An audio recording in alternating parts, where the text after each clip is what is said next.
My pastor's been to hell. Figuratively, not literally. But imagine this, you're a successful financial broker with a beautiful family. One week, you take a business trip to New York City, but little did you know how that day would change your life forever. The chaos, the fear, and the death all around you. You survive, but years later, you are sent to prison for 18 months for a crime you didn't commit. Separated from your family and your friends, and your freedom stripped away because of a crime someone else committed and framed you for. How are you after this? What kind of person are you? Are you full of hate? Maybe even you're vengeful. You'd have every right to be, but the most powerful thing you can do is overcome.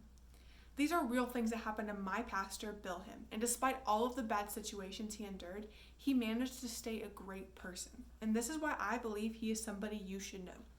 You can learn a lot from Bill. Right now you are going through the beginning stages of adulthood. You're just trying to figure it out, and you're going to go through a lot of ups and downs in your life. It's these trials and how you endure and overcome that will shape your life. And that's why his story is so important. So although Bill went through a lot of ups and downs in his life, he stayed a kind, loving, and selfless person. My first talking point is about how he is unbelievably kind.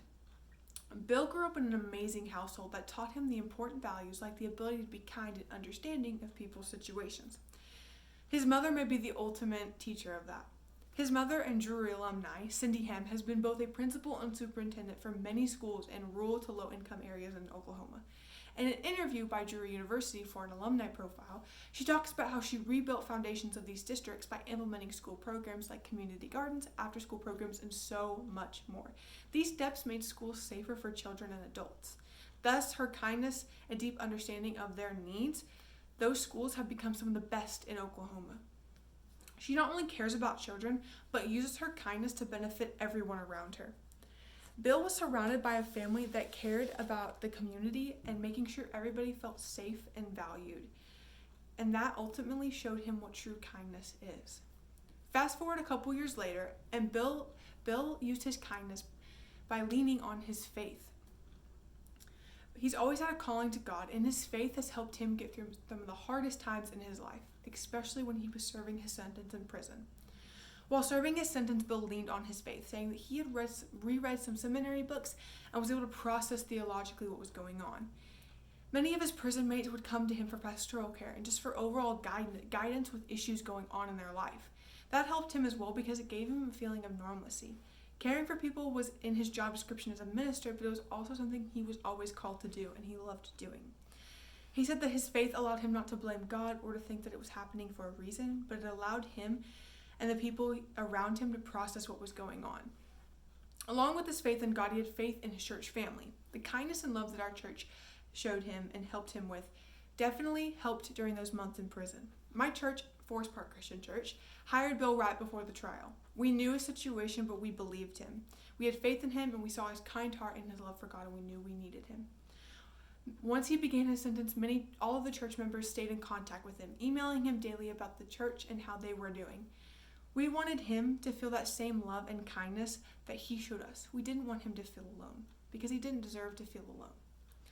Having talked about how Bill is kind, my next point is about how Bill is unbelievably loving.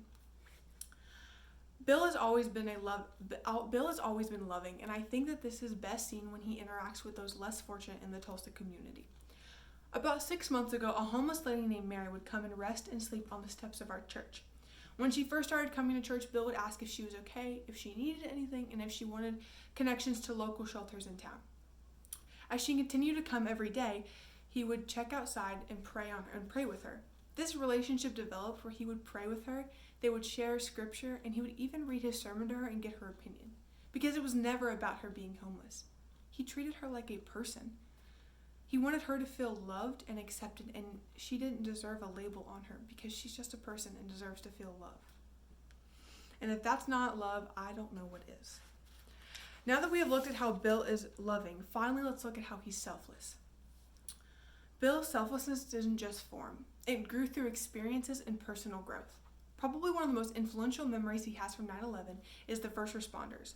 He doesn't take life for granted because the first responders made sure that him and others got out safely. Many knew they weren't going to survive, but they put the needs of others in front of their own in the biggest way.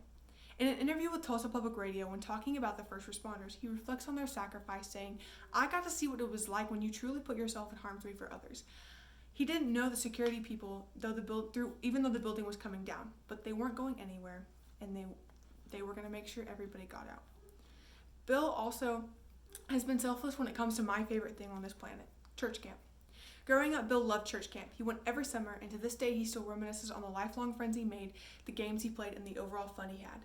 Today, Bill volunteers at camp, and while he is so stressed out at camp because he just wants everybody else to have an amazing experience, he knows he'll never experience that youth that he felt when he was a camper, but he wants all the kids at camp to make sure to have a great camp experience and one that they will cherish the rest of their lives.